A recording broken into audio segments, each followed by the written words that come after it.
Assalamualaikum warahmatullahi wabarakatuh. Berjumpa lagi dengan saya Chandra Jugo dalam program Takjil Intelektual ISNU Kabupaten Malang. Apa kabar pemirsa Takjil Intelektual? Semoga kita tetap sehat dan dalam lindungan Allah Subhanahu wa taala. Amin. Di episode kali ini kita akan membahas tema yakni Sarjana NU dan Ansor. Pada kesempatan kali ini telah hadir bersama saya yakni beliau bernama Sahabat Sukron Fauzi. Sahabat Sukron ini adalah seorang sekretaris pimpinan cabang Gerakan Pemuda Ansor Kabupaten Malang. Di kesempatan kali ini kita akan mengulik latar belakang beliau sedikit, kemudian kita akan mendiskusikan apa saja sih yang ada di Gerakan Pemuda Ansor, dan kita akan membahas sedikit sebenarnya apa bedanya Ansor dan Bansri, sama atau berbeda. Baiklah, tak usah berpanjang lebar lagi, mari kita langsung berdiskusi dengan beliau Sahabat Sukron. Saya nanti memanggilnya Mas Sukron saja biar lebih akrab. Gitu. Kan masih muda ya. Masih Gerakan Pemuda ya, jadi masih. Baiklah, langsung saja kita membahas tema hari ini dengan Mas Sukron. Apa kabar Mas Sukron? Alhamdulillah baik. Dulu kemarin lancar. Oh, maksudnya kabar baik ya. Oh, tiba-tiba tanya pemilu. Aktivitas apa saja nih? Ya, Alhamdulillah Ramadan ini ya fokus keliling kegiatan-kegiatan Ansor di beberapa tempat di Kabupaten Malang. Kemarin habis Rakercap, sebelum Rakercap itu kita ada Rakorwil di Surabaya.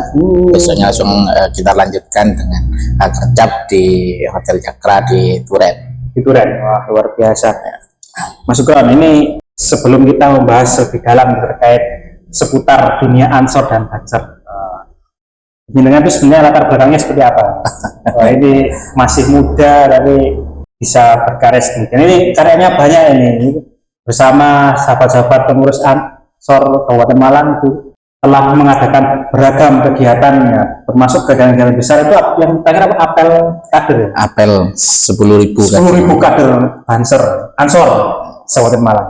Oke, silakan. Ya, terima kasih Chandra. Jadi kalau latar belakang itu sebenarnya saya ya biasa-biasa, dari orang biasa-biasa saja. Asli mana? Nah, aslinya saya Gedangan. Oh, Gedangan. Jadi Gedangan itu salah satu kecamatan terakhir mungkin ya di Kabupaten Malang. Di pantai. Nah, sudah dekat pesisir itu. Nah, jadi kalau dulu waktu kuliah dosen saya tanya ke saya, apa cita-citamu setelah kuliah? Saya bilangnya ingin berjuang di perbatasan Australia. Karena rumah saya di perbatasan Australia itu. Gitu ya. Tapi sekarang jalannya sudah bagus ya? Nah, alhamdulillah. Sudah ada banyak perkembangan, alhamdulillah. Nah,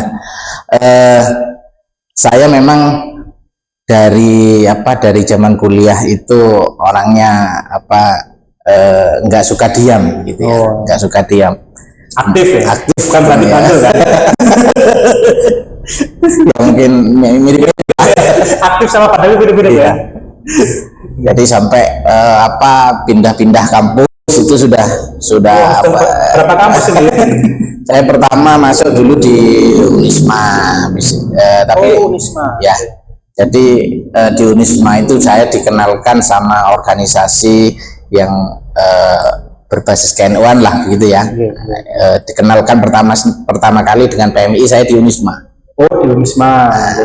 Yang berapa lama di Unisma? Saya 4 semester. Oh, lumayan berarti ya? 4 semester.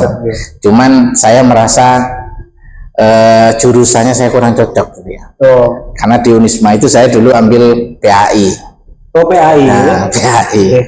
Nah, yang kemudian pelajaran-pelajaran yang, karena saya sambil mondok waktu itu, pulang pergi dari pondok, jadi waktu kuliah di Unisma. Waktu kuliah di Unisma, saya itu sudah ngajar di pondok. Oh, di pondok mana? Di Pondok Pesantren Al Khairat. Oh, di Al-Khairat. Ya. Yang ketika pelajaran-pelajaran kuliah itu ternyata pelajaran yang saya ngajar di pondok. Di luar kepala. Bukan begitu, tapi kurang asik saja. Dunia kampus kira-kira tiba-tiba kurang asik gitu ya. Sampai 4 semester, kemudian setelah 4 semester saya ngomong sama abah saya mau pindah kampus. Karena waktu itu saya masih aktif di kegiatan-kegiatan kebahasaan ya. Saya ngisi beberapa tempat kursus bahasa Inggris, bahasa Arab waktu itu. Bahkan di pondok waktu itu saya sebagai ketua maskan Markazul Lughah. Jadi bidang kebahasaan. Bidang kebahasaan. Jadi di pondok itu, di pondok Al Khairat itu ada kamar-kamar khusus atau wilayah khusus yang harus berbahasa Arab. Nah, di situ yang kemudian semua mulai dari materi markas, kemudian kegiatan-kegiatan markas, nah, saya semua yang jadi saya tiba-tiba mikir mungkin kalau saya kuliahnya bahasa lebih cocok. Nah, kayaknya lebih cocok begitu ya. Akhirnya barulah saya pindah ke salah satu perguruan tinggi di wilayah Kepanjen ini yang waktu itu masih pertama buka jurusan bahasa. Bahasa Arab. Bahasa Arab. Jadi waktu itu saya kan ada saya punya tutor khusus bahasa waktu di pondok itu. Saya tanya, beliau namanya Habib Ahmad Al-Hamid. Habib Ahmad Al-Hamid itu salah satu tutor saya di pondok terkait bahasa. Saya diskusi dengan beliau. Habib, saya kuliahnya mau ambil bahasa. Enaknya bahasa Inggris apa bahasa Arab? Beliau menyarankan bahasa Arab saja. Gitu kan? Karena bahasa Inggris waktu itu saya sudah beberapa kali sampai sekolah ke Paris dan sebagainya, jadi diminta untuk memperdalami bahasa Arab. Nah, akhirnya ikut kuliah di kampus yang baru jurusan bahasa Arab. Wah, ternyata beliau sekretaris Ansor ini ahli bahasa Arab dan bahasa Inggris. Luar biasa.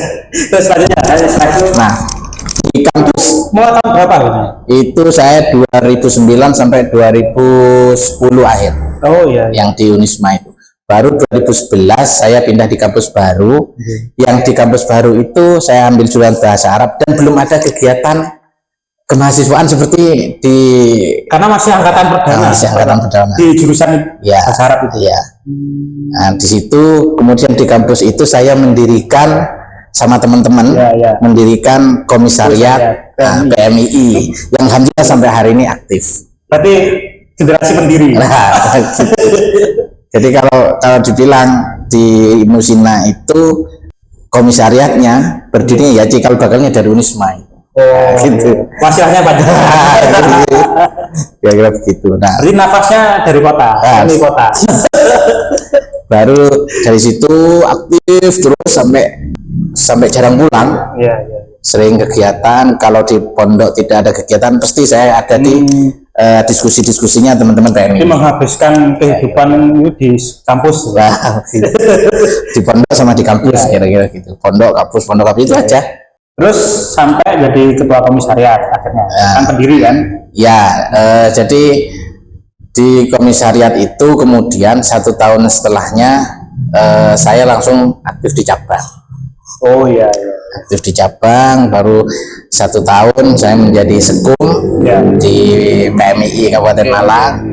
Baru tahun berikutnya saya menjadi ketua umum di PMII Kabupaten Malang. Jadi itu mungkin sedikit proses ya mulai dari. Kok bisa tiba-tiba ke Ansor itu mulai dari kuliah itu apa pasca cabang? Jadi pasca saya menjadi ketua cabang, waktu itu juga saya sudah boyong dari pondok. Setelah boyong dari pondok, otomatis kalau biasanya anak pondok kan pulang punya kerjaan, nggak punya kerjaan nikah, kayak gitu ya. Nikah. Saya pulang dari pondok itu nikah. Kan kalau aktivis yang biasanya penuh dengan kegiatan meskipun nggak ada kegiatan, tinggal bingung ngapain gitu kan, ngumpul-ngumpul sama teman-teman Ansor, teman-teman Banser di desa saya. Desa apa? Desa Gajahrejo, Kecamatan Gajahrejo. Ya. Baru beberapa bulan dari situ konferensi PAC Ansor.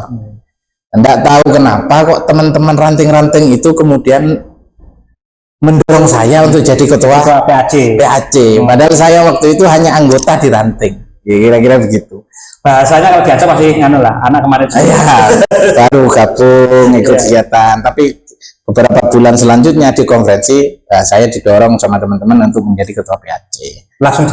Langsung jadi 2016 2 periode sampai 2020. Oh ya, berarti dari ketua PAC 2 periode. 2 periode. 2016 sampai 2020. Karena waktu itu PAC itu masa baktinya cuma 2 tahun. 2 tahun. 2 tahun. Oh, sekarang ini 3 tahun. 3 tahun. Hasil dari kongres yang baru. Terus setelah dari PAC selesai, langsung di pengurus cabang. Nah, jadi pengurus. Terus jadi sekretaris? Oh, enggak. Oh, enggak. Jadi masih cari info dulu. Jadi di periode kedua itu saya di samping menjadi ketua PAC juga menjadi pengurus cabang sebenarnya. Meskipun kegiatan saya lebih banyak di PAC. Tapi kegiatan-kegiatan cabang itu saya sudah mulai mengikuti gitu. Terus saat itu berarti waktu jenengan di cabang ketuanya Pak Hasan. Saya ketua PAC pertama itu Hasan Abadi.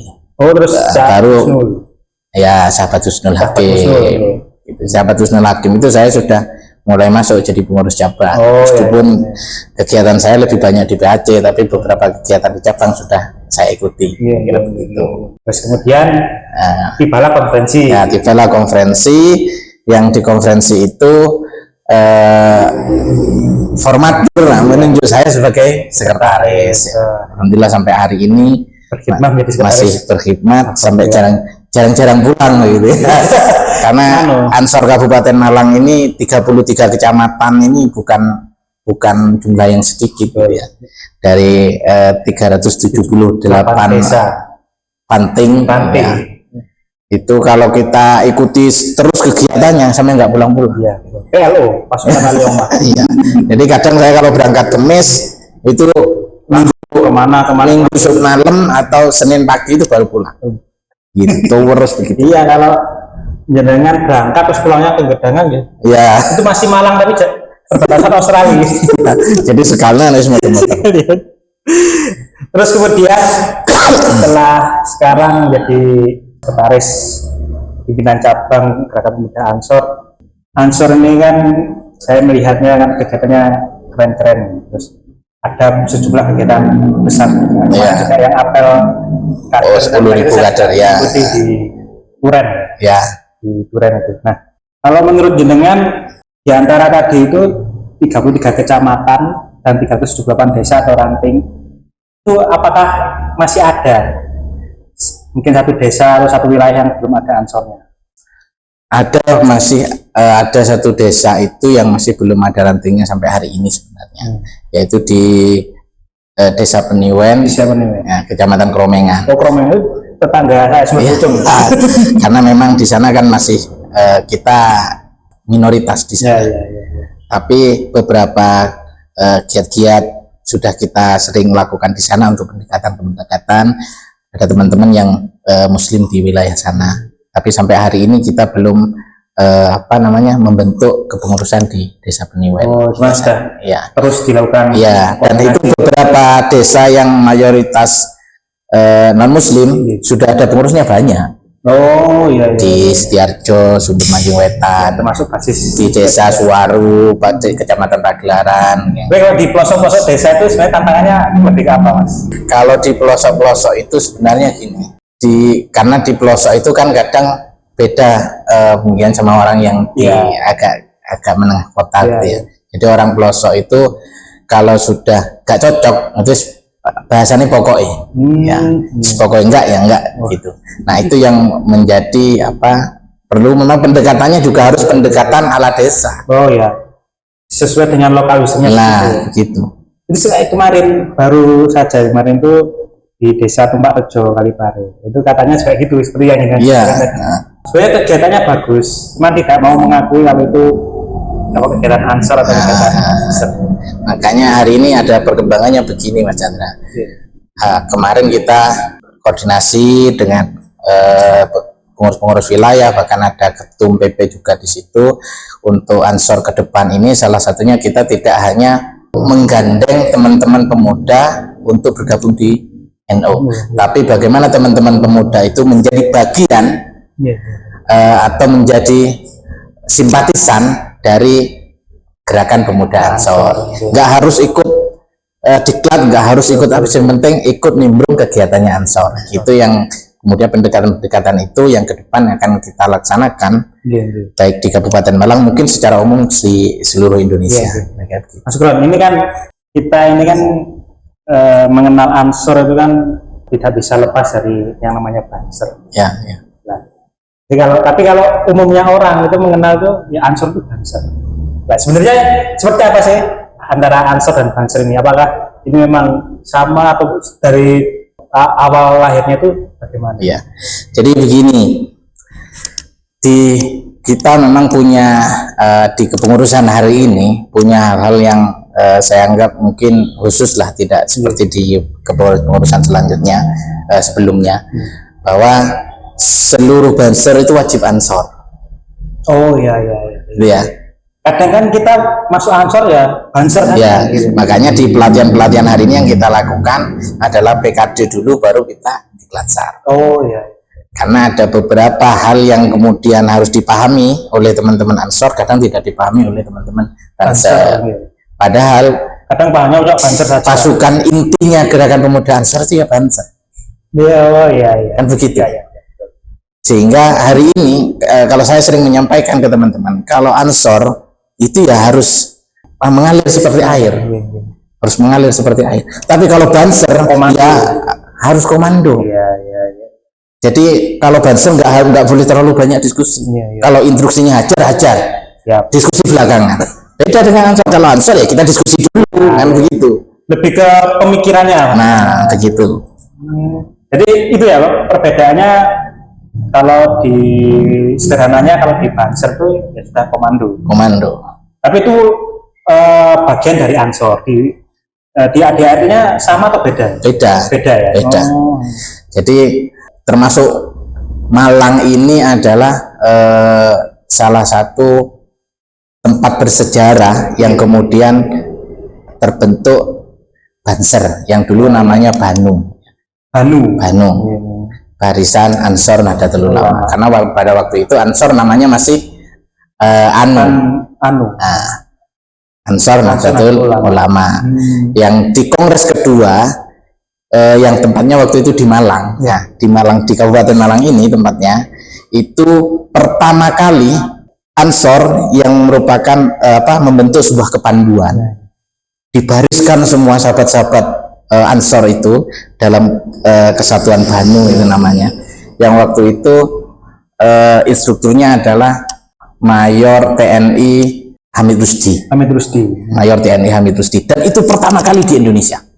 Jadi kalau kemarin Malang itu membariskan 10.000 kader, dihadiri oleh tokoh-tokoh nasional dan beberapa menteri, termasuk ketum PP, itu bukan hal yang sebenarnya bukan hal yang begitu wah lah sebenarnya, karena sudah punya sejarah. Sudah punya sejarah. Tahun 1937 itu sudah dilakukan di Malang.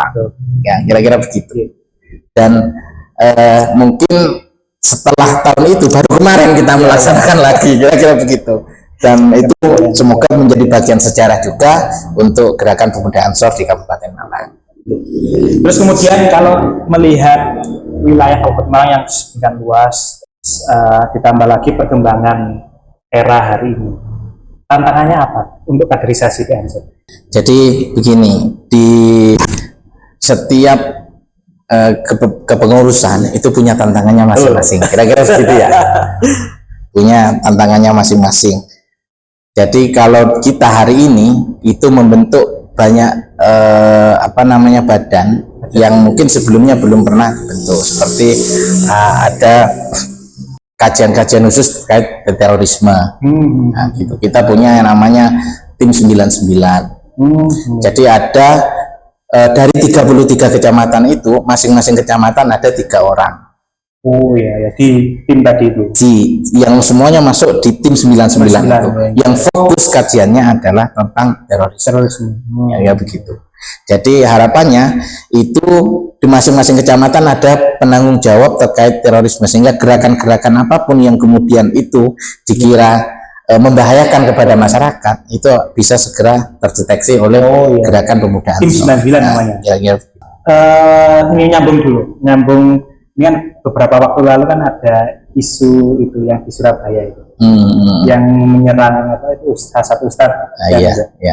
Kalau menurut pandangan jenengan itu bagaimana? Apakah memang harus seperti itu sebagai kalau Ansor? Gini, itu adalah jalan terbaik di situasi terburuk, kira-kira begitu ya. Jalan terbaik di situasi terburuk, artinya kalau memang teman-teman, misalkan contoh teman-teman di Surabaya sudah melakukan pendekatan-pendekatan, kemudian komunikasi-komunikasi dengan stakeholder-stakeholder terkait, dan masih belum menemukan titik temu, ya mungkin perlu dilakukan seperti itu. Dan itu memang yang harus dilakukan oleh Ansor. Jangan sampai mengerongrong negara kesatuan Republik Indonesia. Dan kita harus tegas di situ. Makanya saya ngomong untuk teman-teman itu, kalau sahabat-sahabat Banser itu ya harus sangar gitu kan. Kalau sahabat-sahabat Banser kan harus sangar, harus satu komando, apapun yang diinstruksikan oleh pimpinan, oleh kiai ya harus dilakukan. Kalau di Ansor ya itu kan lebih fleksibel, lebih mengalir, lebih ke arah gerakan pemikiran. Dengan perkembangan hari ini kan banyak generasi muda ya, dengan karakternya masing-masing. Lagi ini kan yang lagi booming generasi Gen Z atau generasi Alpha yang baru. Kira-kira langkah apa yang nanti misalnya dengan sekarang ini sebagai pengurus untuk bisa menggait generasi muda ini? Apa tidak perlu langkah khusus karena sudah namanya Ansor yang populer hingga itu otomatis mereka akan bergabung, atau memang harus ada hal-hal tertentu yang perlu dilakukan? Kalau menurut saya memang harus ada kiat-kiat khusus untuk itu. Artinya sesuai dengan perkembangan zaman yang ada, Ansor itu juga harus sudah mulai bisa membaca itu. Hari ini mayoritas pemuda-pemuda kita lebih senang main game daripada baca buku, kira-kira begitu ya. Lebih senang main game daripada belajar, lebih senang main game daripada diskusi. Nah, terus itu interaksi sosialnya juga sangat berkurang gitu, sehingga Ansor harus melakukan pendekatan-pendekatan khusus terkait hal-hal yang seperti itu. Contoh misalkan di beberapa tempat kita juga fasilitasi teman-teman itu untuk membuat kegiatan-kegiatan yang ada implikasinya dengan Gen Z itu. Ya. Misalkan di kemarin di beberapa tempat itu sudah kita lakukan terkait lomba game-game e-sport. Nah, itu e-sport competition. Nah, itu beberapa tempat sudah kita lakukan untuk melakukan pendekatan. Sehingga itu efeknya juga bagus. Teman-teman yang sebelumnya belum tahu Ansor, ternyata Ansor juga bisa begini. Ansor tidak hanya pelatihan yang fisik, tapi juga tidak hanya latihan adzan sama latihan sholawatan saja, kira-kira begitu. Jadi memang harus ada cara untuk merangkul mereka. Lomba futsal itu kan sudah tiap tahun kita lakukan. Karena kalau menghadapi yang agak acuh itu juga harus ada tantangannya sendiri. Betul. Kalau di Ansor itu kan ada Rijalul Ansor ya. Tadi kan selain Banser ada Rijalul Ansor. Kalau Rijalul Ansor itu badan atau lembaga? Jadi Rijalul Ansor itu, jadi di Ansor itu ada begini. Rijalul Ansor itu kegiatan-kegiatan kita yang hari ini itu diwajibkan, baik mulai dari tingkatan ranting sampai tingkatan PAC, untuk menambah giroh-giroh perjuangan tentang keagamaan. Jadi karena Ansor ini multi gitu ya, anak yang biasa yang nakal juga banyak, kira-kira begitu kan, sehingga perlu wadah-wadah khusus untuk bagaimana teman-teman yang biasanya itu hanya ngopi saja, hari ini kita bisa ngopi sambil ngaji. Di situ lah. Jadi Rijalul Ansor itu juga tidak harus selalu selawatan. Ada forum diskusinya. Ada forum diskusi khusus. Ada ngajinya juga, ada ngopinya juga, ada kegiatan-kegiatan yang kadang kita ngundang para kiai, itu senior di situ. Selain memang secara komando mantap, tapi secara isi, secara isi, intelektual, rohaniahnya juga perlu dibangun. Ya, begitu. Jadi tidak hanya satu sisi aja yang dibangun, jadi Iya. yang betul seimbang gitu ya. Seimbang, harus seimbang. Ini selama jenengan jadi sekretaris di pimpinan cabang ini, harapannya jenengan apa? Jadi harapan saya ke depan terkait Ansor ini, harapan kami adalah pemuda-pemuda khususnya yang ada di Ansor ini, kita banyak melakukan pengembangan diri dengan organisasi yang luar biasa ini, bukan hanya dari sisi keorganisasian saja, tapi bagaimana pengembangan diri terkait ekonominya dan kehidupannya teman-teman. Itu sebenarnya satu kesatuan yang sudah kita rumuskan sebenarnya, tapi memang Masya Allah itu penerapannya sangat sulit ya.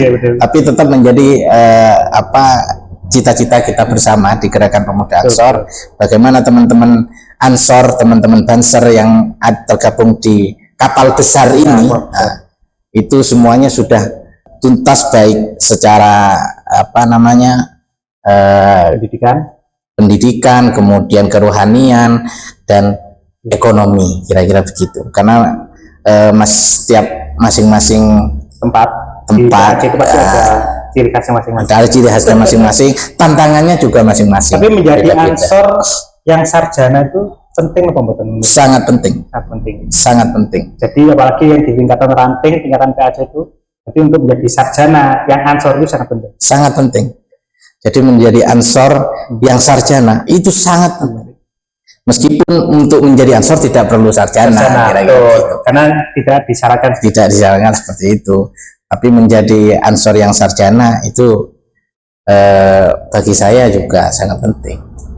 Maka harapannya bagi teman-teman yang sudah tergabung di Ansor, sudah tergabung di Banser, yang belum sempat melanjutkan pendidikan di perguruan tinggi, terus semangat untuk melanjutkan pendidikannya. Saya sampai hari ini masih aktif kuliah. Ini calon MPQ, sahabat pemirsa program Kajian Kita, beliau ini mungkin dalam waktu dekat ini akan meraih gelar masternya. Amin. Kira-kira apa ini, Mas Bum, yang bisa dikolaborasikan antara Ansor dan ISNU untuk menjadi penutup program kali ini? Jadi begini mungkin ya, di Ansor itu hari ini kan multi, sehingga banyak teman-teman yang di Ansor itu juga belum sempat melakukan pendidikan di perguruan tinggi. Nah, itu banyak beberapa faktor. Salah satu faktor mungkin yang paling dominan dari teman-teman adalah satu pembiayaan.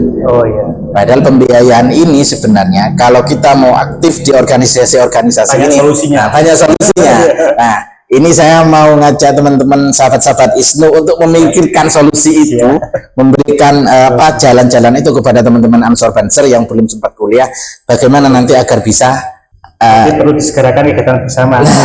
Kira-kira gitu. Kalau perlu kita buka kelas khusus Ansor Banser di kampus-kampus yang ada di wilayah, bersama dengan ISNU dan kampus di wilayah Kabupaten Malang atau Malang Raya, Pak. Baik, itu menarik gitu. Amin. Programnya harus segera dieksekusi bersama. Amin. Kolaborasi antara PC GP Ansor dan PC ISNU. Gitu ya. Amin. Terima kasih sahabat Sukron, Mas Sukron, atas kesempatannya dalam program Takjil Intelektual kali ini dengan tema Sarjana NU dan Ansor. Ini tadi ada inspirasi menarik dari beliau dan wawasan seputar keansoran dan kebanseran. Baiklah, demikian program Takjil Intelektual kesempatan kali ini, semoga bermanfaat untuk kita semuanya. Saya akhiri, wallahul muwaffiq ila aqwamit thoriq. Wassalamualaikum warahmatullahi wabarakatuh. Terima kasih.